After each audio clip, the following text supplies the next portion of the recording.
All right, so today we're diving deep into the world of Robert Kiyosaki. A lot of you have been asking us to take a look at his ideas on money and success. And we found a recent interview of his that really lays it all out. It's a great place to start. Now, fair warning, he has some pretty unconventional views. Oh yeah, he definitely likes to shake things up a bit. He argues that traditional financial advice, like go to school, get a job, save money, that it's totally outdated. He calls it obsolete, yeah. And he believes that debt, believe it or not, can be a powerful tool for building wealth. That's probably his most controversial idea for sure. Definitely. And he talks a lot about the importance of something he calls your internal economy. Which is basically your mindset and your skill set. Exactly. So by the end of this deep dive, you should have a really good grasp of what Kiyosaki means by a rich versus a poor mindset. And we'll explore whether his ideas resonate with you and if they actually hold up in today's world, the economic climate we're all facing. So Kiyosaki starts off by taking aim at what he calls the outdated mindset. That classic advice. Go to school, get a good job, save your money. Right, the traditional path. He argues that in a world of rapid inflation, economic uncertainty, it just doesn't cut it anymore. He thinks it sets people up for financial struggle, yeah. So is he saying we should all just quit our jobs and become entrepreneurs? Well, not exactly, but he definitely believes that relying solely on a salary makes you a slave to the system. He even uses the word slavery, pretty strong word. Right, he uses that word deliberately to emphasize his point. So why does he see a job as a form of slavery?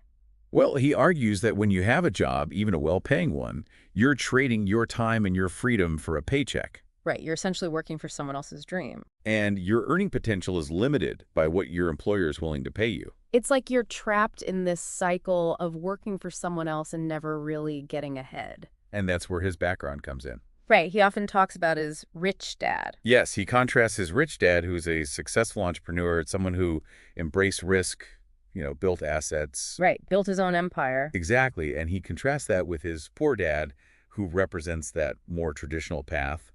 Get a good education, a stable job. Right, follow the rules. And Kiyosaki credits his rich dad with teaching him to see opportunities where others saw limitations. And that brings us to his ideas about debt, which are probably his most controversial, right? Definitely. He turns conventional wisdom on its head. He actually encourages using debt strategically to build wealth, especially in real estate. He believes it's not debt itself that's bad, but the lack of financial literacy. The lack of understanding how to use it properly. Exactly. He even said he recently refinanced $300 million in debt at a lower interest rate and claims it actually made him richer. So how does that even work? Well, Kiyosaki sees debt as a tool. Like any tool, it can be used for good or bad. Right. It depends on the user. Exactly. Yeah. He believes that by leveraging what he calls good debt, that's debt that generates income. Right. So it's working for you, not the other way around. Exactly. You can accelerate your wealth building. So in his case, refinancing that massive amount of debt freed up more cash flow. So it's like he's playing chess, right? He's making these strategic moves to get ahead. Yeah, and that freed up cash flow, he can then reinvest that. Or acquire more income-producing assets. Exactly. So he's basically saying, don't be afraid of debt, just make sure you know what you're doing. Yeah, but it's important to remember that Kiyosaki's strategies are often tailored to sophisticated investors. Right, he's operating at a different level. And they require careful planning, a deep understanding of financial markets, and a high-risk tolerance. It's not for the faint of heart. Definitely not. It's not a one-size-fits-all solution. He also shared this really interesting story about his last paycheck from Xerox. It was a $30,000 bonus check. Wow. He felt this mix of excitement and unease because this final paycheck, it represented the end of his reliance on a traditional job. It was a turning point for him, a leap of faith. At the same time, a colleague of his who had left Xerox to start a business, well, he ended up coming back after failing. Couldn't quite make it work. And this colleague told Kiyosaki, you'll be back too, you'll fail as an entrepreneur. He didn't believe Kiyosaki could make it on his own. But Kiyosaki saw things differently. He was determined to succeed on his own terms. He had a different vision, a different mindset. And this story really highlights a key difference between what he calls the rich dad and the poor dad mindsets. Right, that rich dad mindset is willing to embrace risk, step outside that comfort zone of a steady paycheck. Exactly. So he talks a lot about the importance of developing a strong internal economy to thrive regardless of what's happening in the external economy. Those outside forces Right. So even if the economy's in a downturn, even if the job market is tough, If you have a strong internal economy, you can still find opportunities. he sees this internal economy as your mindset and your skills, your ability to adapt and create value no matter what's happening out there. So it's like having this inner strength, this inner resilience. Yeah, it's about being adaptable, resourceful, and having that entrepreneurial spirit. This concept is really intriguing. Can you elaborate a little more on what exactly constitutes a strong internal economy? Absolutely. For Kiyosaki, a strong internal economy starts with financial literacy. So it's about understanding how money works. Understanding how to manage it effectively, how to make it grow. Right, and not just relying on someone else to tell you what to do. Exactly. It's also about developing valuable skills that are in demand, regardless of the economic climate.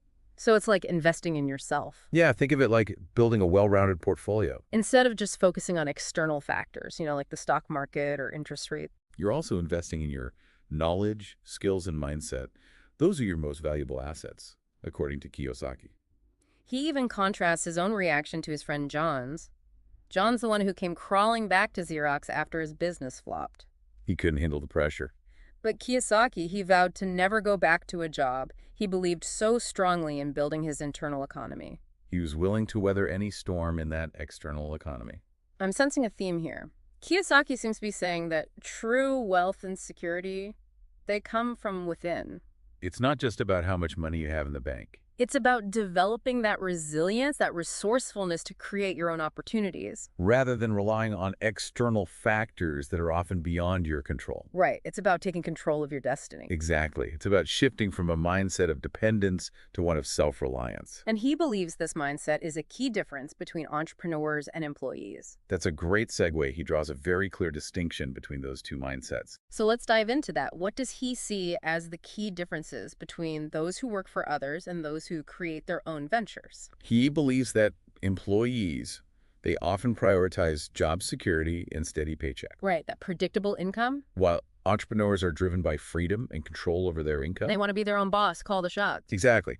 And he argues that entrepreneurs have more control over how much they earn. And interestingly, how much they pay in taxes. That's a key point for him. He sees the tax code as something you can leverage to your advantage. He actually tells a story about a doctor friend who finally earned $1 million, but ended up paying $750,000 in taxes. That's over 70%. Ouch.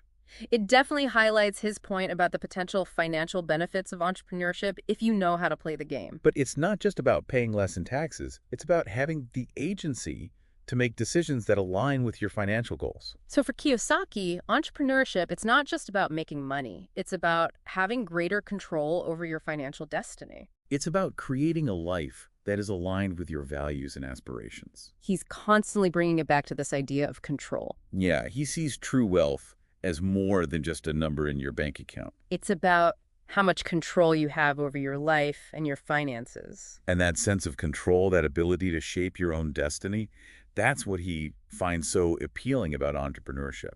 And he also repeatedly emphasizes the importance of mentorship. Finding someone who's been there, done that. Learning from successful entrepreneurs who can guide you. He often credits his own rich dad for shaping his financial philosophy. And guiding him towards success. So finding a mentor, someone who's already achieved what you aspire to. Someone who can show you the ropes. He believes that can really accelerate your journey. They can provide valuable insights, advice, and connections that you wouldn't have access to otherwise. So what are your thoughts on this idea of mentorship? Is it really that crucial to finding success as an entrepreneur? I think it can be incredibly valuable, but it's not a guarantee of success. Right, it's not a magic bullet. Ultimately, it comes down to your own drive, determination, and willingness to learn and grow. You have to be willing to put in the work. Exactly. But a good mentor can definitely help you along the way, help you avoid some common pitfalls.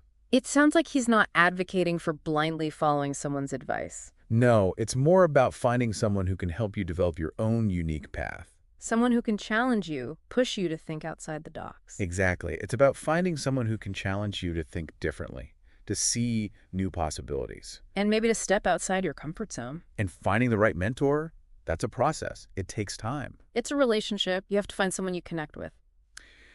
You need to find someone who resonates with your values, who has expertise in your areas of interest. And who's willing to invest their time and energy in your growth. It's a two-way street. He even goes so far as to say that receiving a paycheck is one of the worst things you can receive in life. Because it fosters that slave mentality. Right, it keeps you dependent on someone else. He really encourages people to become entrepreneurs, develop the skills and mindset to create their own wealth. But that doesn't necessarily mean everyone needs to become a full-fledged entrepreneur, right? Exactly. It's more about adopting an entrepreneurial mindset. Even within a traditional job. Right. You can be entrepreneurial in any role. Can you elaborate a bit on what you mean by an entrepreneurial mindset? What would that look like for someone who's not necessarily running their own business? It's about being proactive, taking initiative, always looking for ways to add value. So it's about being a problem solver, a creative thinker. Someone who's always learning and growing. Those are qualities that can benefit you in any career path. Absolutely. Mm. And it's also about adopting a mindset of abundance. Believing in your own potential. Believing in your ability to create your own success, regardless of external circumstances. That's a great way to put it. It seems like Kiyosaki is challenging us to rethink our relationship with work, money, and success.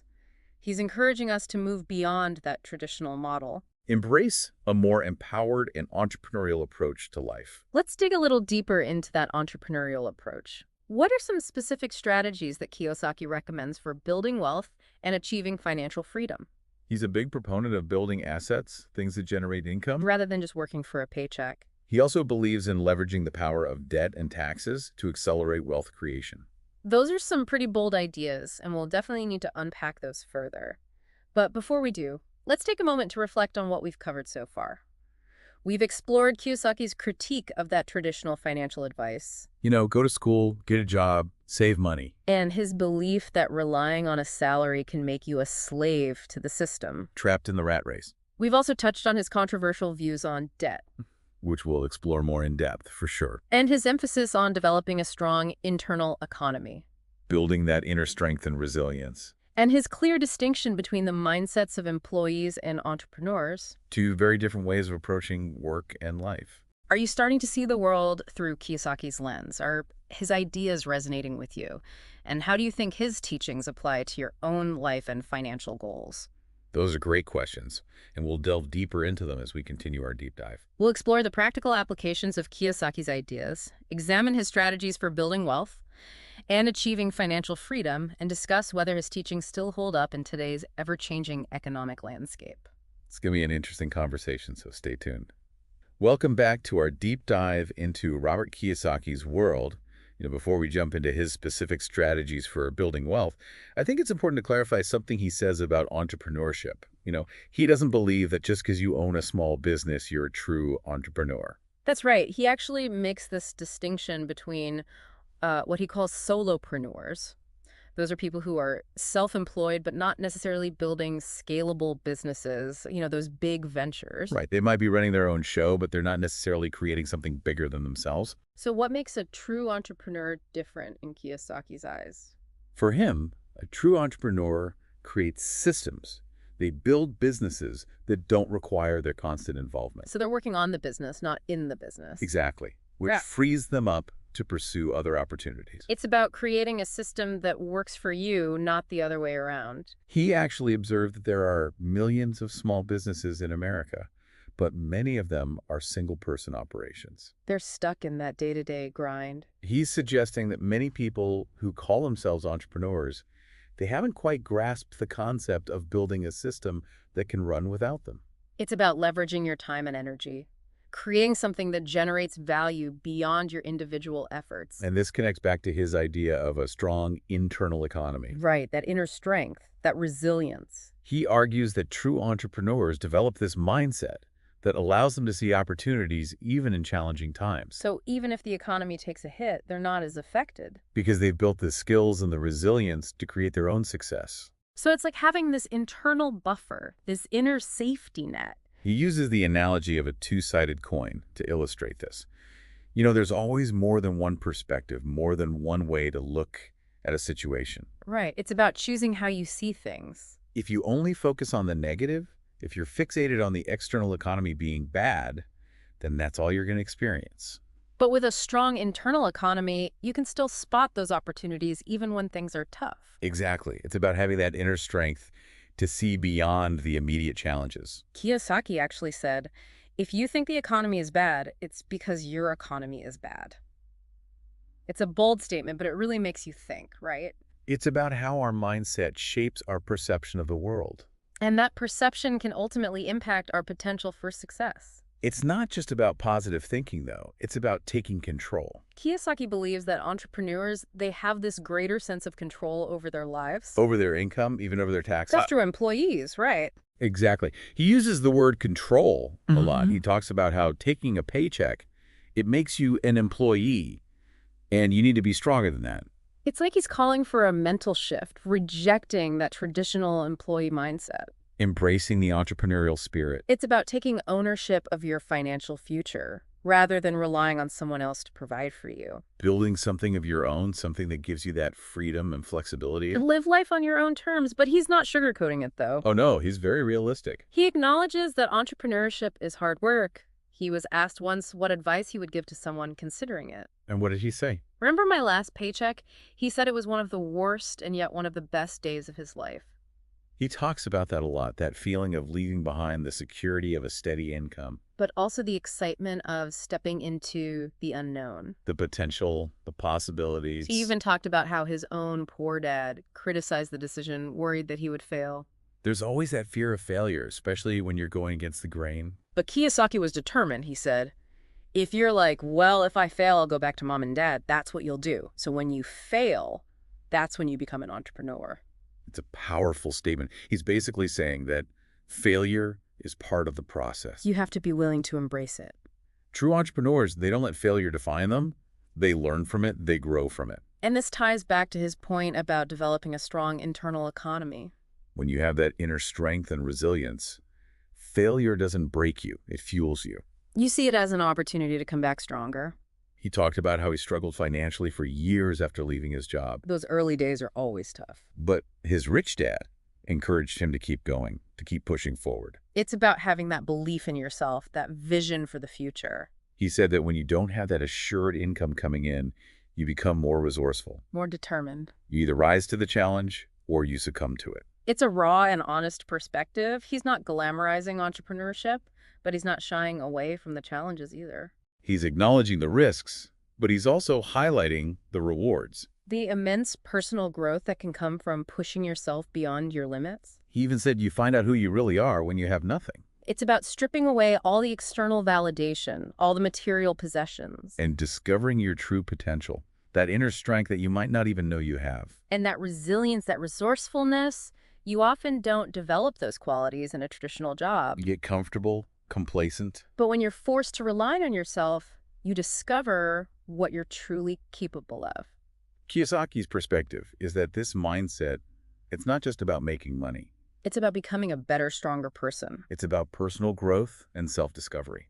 He believes that even when things are tough, there's always something good on the horizon. You just have to keep looking ahead, keep moving forward. He said, there's always got to be a global vision when you're looking at the big picture. You know that when something bad happens, something good comes behind it. You got to be ready for what's coming. It's about having that long-term perspective, that faith that things will eventually work out. I find it interesting how he connects this global vision to his own investment strategy. He said, instead of getting out of loans, I'm going more into debt. I just refinanced $300 million in debt. I went from 5% to 2.5% interest. I made a fortune. Every month I get more money because the interest value went down. Wow, he's playing a different game altogether. He's challenging conventional wisdom, saying debt can be a tool for wealth creation. If it's used strategically and responsibly. This brings us back to his point about that outdated advice. Get out of debt. He believes it's not the debt itself, but the lack of financial literacy. That's the problem. People get into trouble because they don't understand how debt works. Exactly. And he encourages people to learn how to use debt to their advantage. When asked what his rich dad taught him, he said it wasn't about real estate, but about how to use debt and taxes. That's fascinating. He sees them as tools, not burdens. He believes that debt and taxes can make the rich richer. But they can also make the poor and middle class poorer. It's about understanding how the system works and using it to your advantage. Rather than being a victim of it. He even pointed out that many highly educated professionals like doctors and lawyers, they often end up paying a huge chunk of their income in taxes. Because they lack that financial literacy, they don't know how to manage their money effectively. He shared an anecdote about a doctor friend who finally earned $1 million, but ended up paying $750,000 in taxes. That's a significant amount to lose. It really highlights his point. It all comes back to financial education, no matter your profession or income level, Everyone should have the knowledge to manage their money wisely. and build a secure financial future. It's not just about earning money. It's about keeping it and making it work for you. It's about understanding investments, the impact of taxes, having a sound financial strategy. Exactly. You need a plan, a roadmap for your financial future. Kiyosaki said, the reason the 1% has so much more money than the 99% is because when they print money, two things happen: inflation and taxes, and that will crush you, It's about understanding those larger economic forces that are at play. and how they can impact your wealth, especially in a world where inflation is a major concern. His point is that traditional advice, like going to school, getting a job, saving money, it might not be enough in today's economic climate. He sees a fundamental shift in the financial landscape, he said. The world changed in 1971, when President Nixon took us off the gold standard and money became debt.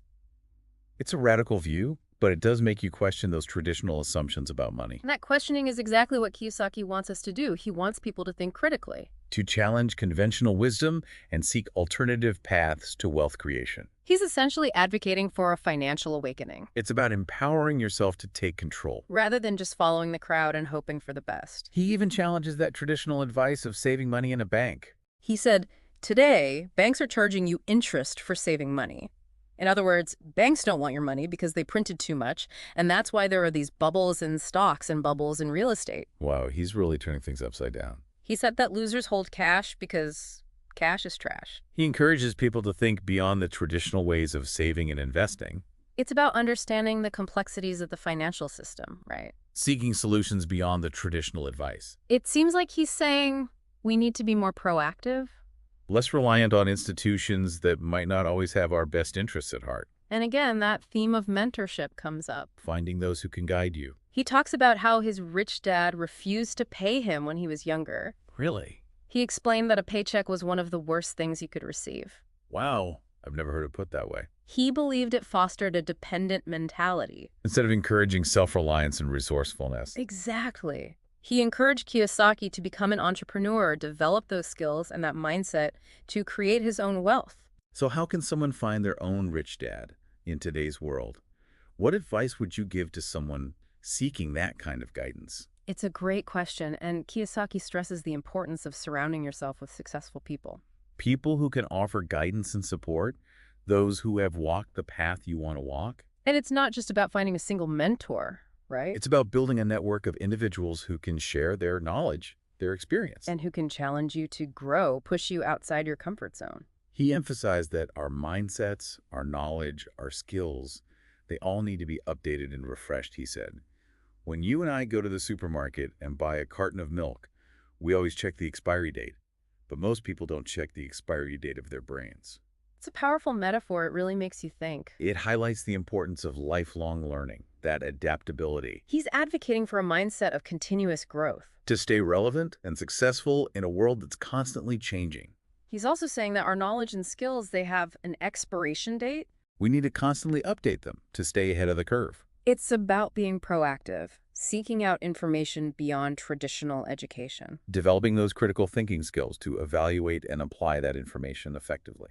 Kiyosaki argues that even prestigious institutions, they can't keep up with the pace of change. The world is moving too fast. He believes that true success comes from a willingness to constantly learn and grow. To evolve and adapt. It's about recognizing that the world is constantly evolving, and our approach to money and wealth needs to evolve with it. We can't rely on those outdated models and expect to thrive. He even used Moore's law to emphasize this point, the idea that information doubles every 18 months. It's exponential growth. Things are changing faster than ever before. He's saying we need to be in a constant state of learning. To embrace lifelong learning, recognize that education doesn't end with a degree. It's a continuous process. Seeking new information, expanding our skills, challenging those old assumptions. So, as we move into the final part of our deep dive, the question becomes, How can we apply what we've learned from Robert Kiyosaki to navigate this complex world of personal finance and create a solid financial future for ourselves? Welcome back to the deep dive.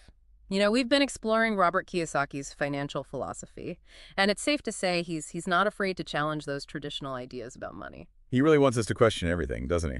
Yeah, he's like a financial rebel, shaking things up, making us think differently. And that's a good thing. I think sometimes we get stuck in those old ways of thinking. He wants us to wake up and see that the old rules might not apply anymore, especially in today's world. He's urging us to take control of our financial future, to be proactive, not passive. What I find so interesting is his emphasis on the difference between an internal and an external economy.